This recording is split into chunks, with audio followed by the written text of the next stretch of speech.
Sejam bem-vindos a mais um vídeo aqui do canal. Um vídeo que eu vou falar sobre um livro hoje que é muito interessante, eu gostei demais. É literatura contemporânea, não brasileira, que está fazendo um certo sucesso aí, porque virou filme no Netflix, com a participação do Tom Holland, que é o Homem-Aranha, né? E participação do Robert Pattinson, o famoso lá do Crepúsculo, que virou Batman. O livro é esse aqui, ó. O Mal Nosso de Cada Dia, do Donald Ray Pollock. O título é O Mal Nosso de Cada Dia. No livro, no filme, ficou O Diabo Nosso de Cada Dia, tá? Então, esse é o livro que eu vou falar hoje, um livro muito forte, um livro que me pegou bastante e eu gostei e quero falar um pouquinho para vocês sobre, então, para que a gente possa depois dialogar, beleza? Mas antes de falar do livro, eu vou pedir para você se inscrever se você não é inscrito, para você dar aquele like, para você compartilhar nas redes sociais, falar para os amigos, assistir a um outro vídeo aqui do canal, porque sempre ajuda muito na divulgação, porque o trabalho que eu faço ele não é remunerado, então eu faço por prazer, então eu conto com a colaboração de vocês para que o canal chegue aí a pelo menos 1000 inscritos. Estamos no caminho, beleza? Valeu! Então vamos lá, vamos falar desse livro muito interessante. E o autor, gente, o Donald Ray Pollock, interessante na biografia dele, é que a gente acha às vezes que o escritor nasce pronto, né? Que o escritor, ele desde cedo é aquele literato, aquele CDF, né? Aquela pessoa que lê, que fala várias línguas, etc. Que é diferente dos outros, está acima do bem e do mal. E esse cara, ele vem justamente para dizer o contrário. Ele trabalhou praticamente 50 anos da vida dele como operário e como motorista de caminhão. E depois decidiu se matricular numa universidade, terminou o curso de, imagino que seja um correspondente ao curso de letras no Brasil, fez, né, encontros de escrita criativa e passou a escrever. E o primeiro romance dele foi justamente esse, O Mal Nosso de Cada Dia, The Devil All the Time, tá?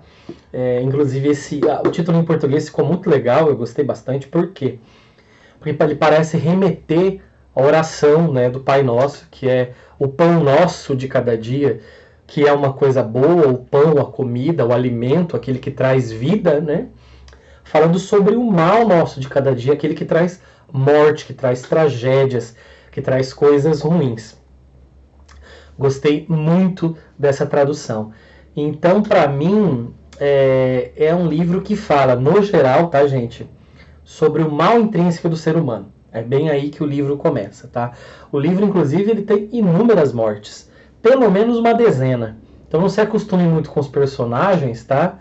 É quase como o autor lá do Senhor dos Anéis, não, desculpa, já estou misturando o autor. Com o Game of Thrones, né, as Crônicas de Gelo e Fogo, porque os personagens, se você se acostuma muito com eles, o autor mata. Mas ao contrário do Martin lá, que geralmente mata personagens que a gente está gostando, esses aqui, não necessariamente. Tem alguns que você fala assim, foi até bom que morreu esse desgramado. Mas no geral, a gente fala assim, puxa vida, né? É um livro, gente, assim, de difícil... Você precisa tomar uns copos d'água ali para a coisa descer. Esse pão de cada dia, que esse mal de cada dia, fica travado na garganta, sabe? É muito difícil deglutir. Mas a gente vai lá. Eu gosto de livros assim, tá? É um livro em terceira pessoa. Inclusive, antes disso, gente, olha essa edição linda da Dark Side, como tudo que eles fazem é bonito, né? Capa dura. Tem esse marcador aqui que é lindo, né? Olha as cores, olha essa contracapa, né? Que coisa maravilhosa. Olha só por dentro, né?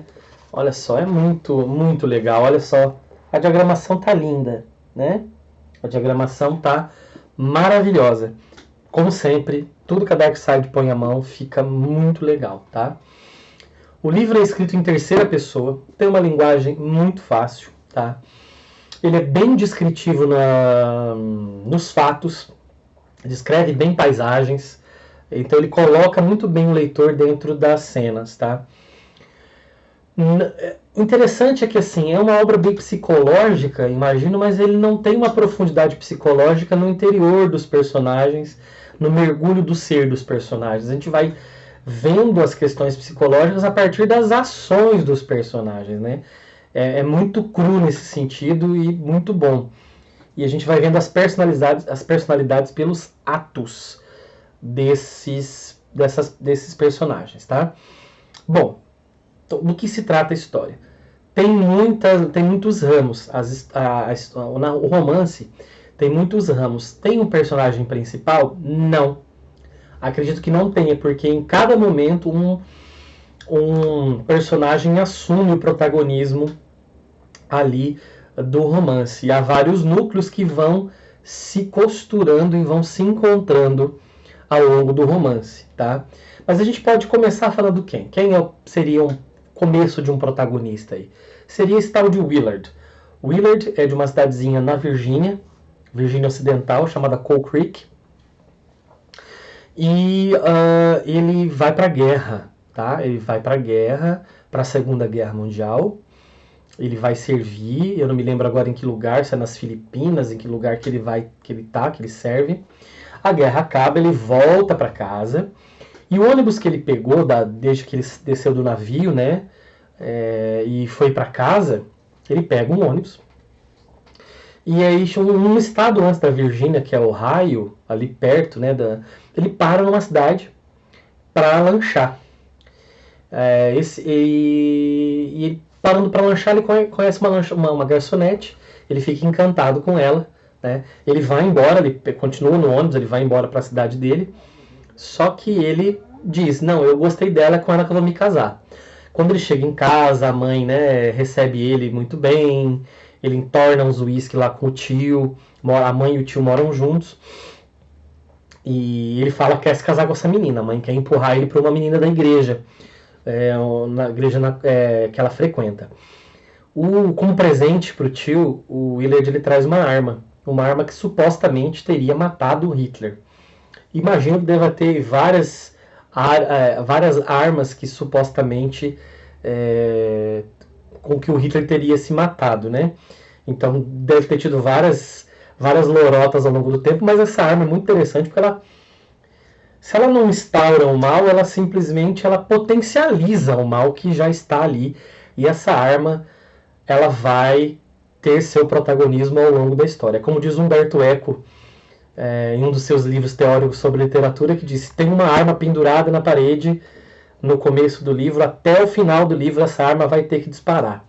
E essa arma vai disparar. E quando ele está na cidadezinha dele, aparece uma dupla de pastores. Um pastor que é cadeirante e toca violão, e um outro que prega falando sobre o medo, de como Jesus teria curado o medo dele de aranhas. Ele prega falando de aranhas, ele pega um pote e cheio de aranhas e despeja na cabeça, abre, né? E despeja na cabeça, dizendo que Deus agora o curou e desse medo. E é interessante porque depois eu vi uma reportagem sobre o filme que muda algumas coisas do livro, tá? Não é exatamente fiel na trama especificamente, mas o filme ficou muito legal, tá? Inclusive, eu vi o filme primeiro do que eu li o livro. Então é um caminho diferente do que a galera faz normalmente, né? Mas essa cena foi gravada com aranhas de verdade. Me deu pavor, porque eu tenho um pavor absurdo desse bicho, né? E esses pastores, eles também vão criar a narrativa deles, tá? A menina com quem a menina que a mãe do Willard está empurrando ele, ela acaba se casando com esse pastor. E vai dar tragédia, né? O pastor é daqueles que inclusive aparece muitas vezes ao longo da história, gente, a gente vê muito fanatismo religioso, né? Esse pastor é muito fanático, extremamente fanático. E ele se casa com essa menina, ele acha que Deus vai dar o dom para ele de fazer qualquer coisa. E esse negócio de Deus dar o dom de fazer qualquer coisa pode levar alguém a cometer atrocidades, achando que Deus está abençoando e que vai depois reverter o que ele fez, ou vai dar o dom da cura, o dom da ressuscitação, não sei. né? Então, assim, é uma pessoa muito perigosa. Muito perigosa. Essa dupla é perigosa e ela vai encontrar outros personagens ao longo da história. Mas vamos lá, o Willard, ele volta para Ohio e ele vai se fixar nessa cidade, que inclusive está o nome aqui na capa, né? Que é, como é que pronuncia? Imagino que seja Knockstiff, em Ohio.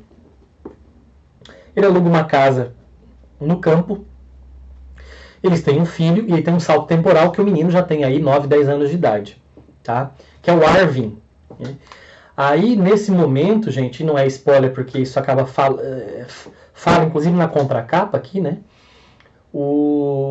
A mulher do Willard, ou seja, a mãe do Arvin, ela tem um câncer. Os médicos desenganam, dizem que ela não vai sobreviver. E o Willard começa a apelar, né? Ele faz um altar do lado de fora, ele prega cruzes, ele faz o menino rezar, ele começa a fazer sacrifícios em nome da cura, em troca da cura da mulher. E é uma coisa perigosíssima, porque isso vai deixar traços muito fortes no Arvin, muito pesados na formação do caráter dele. A mãe, claro, não sobrevive, né? E o Willard, esse pai, se mata com um corte de navalha no pescoço. O menino fica sozinho. O xerife o encontra todo de vermelho, mas não de sangue, mas porque ele acabou de comer uma torta de frutas vermelhas que deixaram na casa.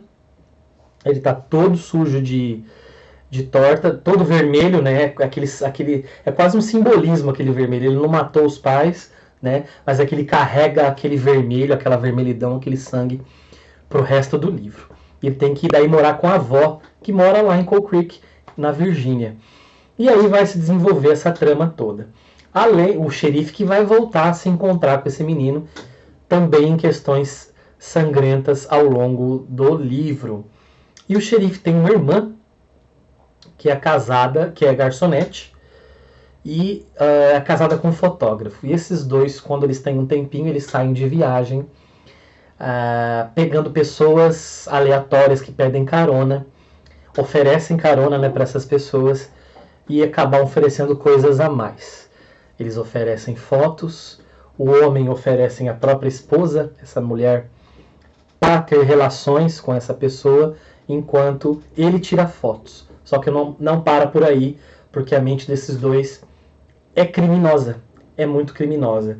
E eles vão se encontrar com outros personagens que eu já mencionei em algum momento da narrativa. Então, são tramas que se entrecruzam e que se completam, né? Então, não dá para falar que tem um personagem principal. Parece que em algum momento é o Willard, parece que em algum momento é o Arvin. Mas em quantidade de capítulos dividido para cada um, a gente vê que a coisa é mais ou menos balanceada. Então, o protagonismo aí é o mal em si, né? É o mal em pessoas que são aparentemente boas, que aparentemente são pessoas justas e que de repente fazem coisas que a gente não acredita, né? Então é um livro sobre suicídio, sobre fanatismo religioso. Tem um pastor terrível, não aquele que eu mencionei, tem um outro que faz coisas absurdas.